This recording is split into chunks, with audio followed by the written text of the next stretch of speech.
नीभा को कपड़े धोने का बड़ा शौक था। कभी नल के नीचे तो कभी तालाब के नीचे। मेरी नीली वाली लुंगी नहीं दिख रही है। अरे नीभा की माँ कहाँ है लुंगी? अरे वो तो बीबा ने परसों ही धो के रखी थी लुंगी, देखी कहीं अलमारी में होगी।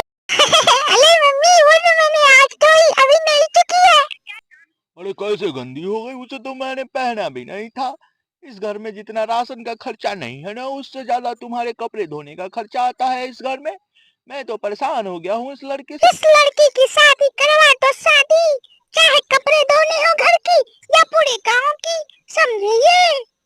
हाँ ठीक कहती हो नीभा की माँ, मैं ऐसा ही इंतजाम करता हूँ। तभी नीभा को देखने लड़के वाले नीभा के घर आते हैं और होने वाले सास कहती है, बेटी अगर कुछ पूछना है तो पूछ लो। वैसे तो हमारी बेटी सर्वगुण संपन्न है, इसे क्या पूछना होगा? ए माँ कैसी बातें कर रही हो, अभी तो हमें इनके घर रहना है, सवाल तो कई पूछने हैं। हाँ हाँ बेटा पूछो जो पूछना है। वैसे आपके यहाँ कपड़े कौन धोता है? देखो अगर तुम ये कहना चाहती हो कि तुम कपड़े धोना नहीं चाहती हो तो समझ लो कि तेरे आने के बाद कपड़े सारे तुम्हें ही धोने होंगे, अब तक तो मैंने धोया ही है। अरे ओ भगवान चुप हो जाओ, अभी बहू घर आई नहीं कि तुम अपना शासन चलाने लगी। वो क्या है ना बेटी कि अभी तक तो कल्लू की माँ ही धोती थी, लेकिन अब तो तुम्हें ही धोने होंगे, नहीं तो तुम्हारे पापा तो वॉशिंग मशीन देंगे ही ना। क्या क्या वॉशिंग मशीन भाई साहब? हमारी बेटी चलती फिरती वॉशिंग मशीन है, आपके परिवार का ही नहीं पूरे गांव मोहल्ले का भी कपड़ा धो सकती है, बस आप इसे डिटर्जेंट पाउडर देते रहिएगा, नहीं तो ये नाराज हो जाएगी और कपड़े धोने की जगह पे फाड़ चीर देती है। हम लोग खुद इससे परेशान। अरे बस भी करो माँ, शर्मा रही है तारीफ सुनते सुनते। हाँ एक दाग भी निकालो तो मान जाऊंगी। अच्छा अच्छा हमें माफ करना बेटा, हमें तो ये लड़की बहुत पसंद है, झटपट शादी कर दी जाए। कपड़े धोने वाली निभा का शादी हो जाती है कर्ल फैक्ट्री में काम करने वाले कल्लू के साथ। तभी निभा चिल्लाती हुई सासू माँ के पास आती है। सासू माँ सासू माँ सासू माँ, धोखा, मेरे साथ धोखा हुआ है। अरे अरे इसे मेरे बारे में पता चल गया क्या, मेरे चक्कर का? तो उसे तुझसे क्या धोखा मिला है? अरे नल में पानी नहीं आता, कपड़े कब और कैसे धुलेंगे? अच्छा अच्छा ये बात है, पहले बोलना चाहिए ना। आपने क्या सोचा माँ? कुछ नहीं बेटा, कुछ नहीं। तेरी माँ ने बताई थी कि तुझे कपड़े धोने का बड़ा शौक है। शौक बोल के मेरे कपड़े धोने के जुनून को कम न कीजिए सासू माँ, हम जानते हैं कपड़े के शौकीन हैं हम। तभी पतिदेव वहां आते हैं। माँ मैंने आज ही इसे पाजी की फिल्म दिखाई है, वही डायलॉग ये मार रही है।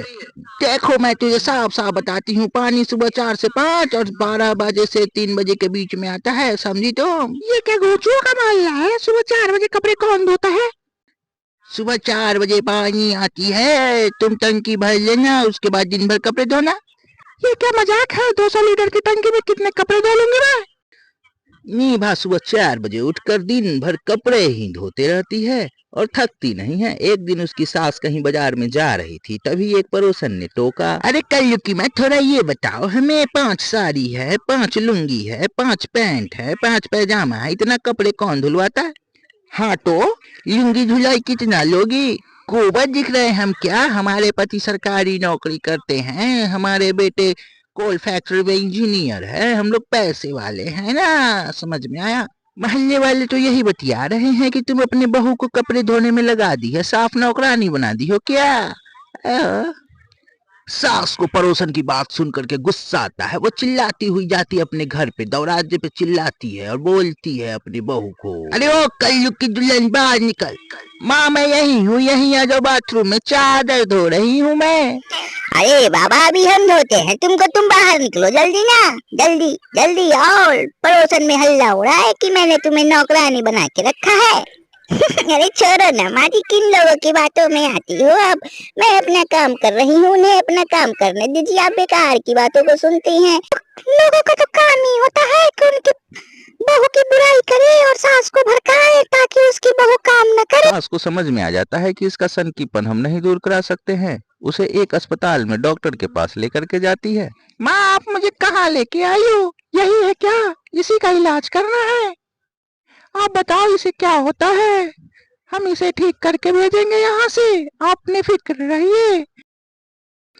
इसे ऐसी दवा दीजिए कि दिन भर सोई रहे। माँ जी नहीं कीजिए मेरे साथ ऐसा, मैं मर जाऊंगी। माँ जी मेरा शौक है, मेरा जुनून है कपड़ा धोना। अरे चुप रहोगी? चुप हो, तुम तो पगलाती हो मुझे और मेरे परिवार को भी पगला दी। अच्छा मैं इसे ठीक कर देती हूँ, आप निफिक्र होके घर जाइए और इसे ज्यादा नहीं परेशान कीजिएगा और इसे सोने दीजिएगा और खुशी खुशी जाइए। तभी दोनों घर आते हैं और शांति पूर्वक अपना जीवन व्यतीत करते हैं।